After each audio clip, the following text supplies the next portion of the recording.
Hello guys, welcome back to 1 Minute IT Shot. In this video, I'll show you how to fix blurry or unclear text. So, without further ado, let's get started. First, open Settings. Go to System, then select Display. Here, make sure your scale is set to the recommended value. Also, make sure your display resolution is set to the recommended resolution. Once you've confirmed both settings, close the settings window.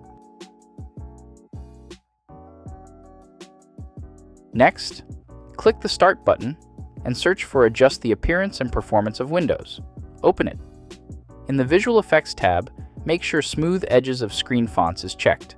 If it isn't, enable it, then click Apply and OK. Now, click the Start button again and search for Adjust ClearType text. Open it. Make sure Turn On.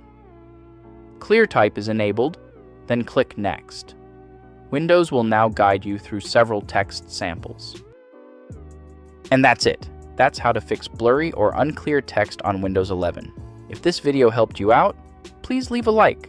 Subscribe to 1 Minute IT Shot for more Windows tutorials, and I'll see you in the next one. Take care. Bye.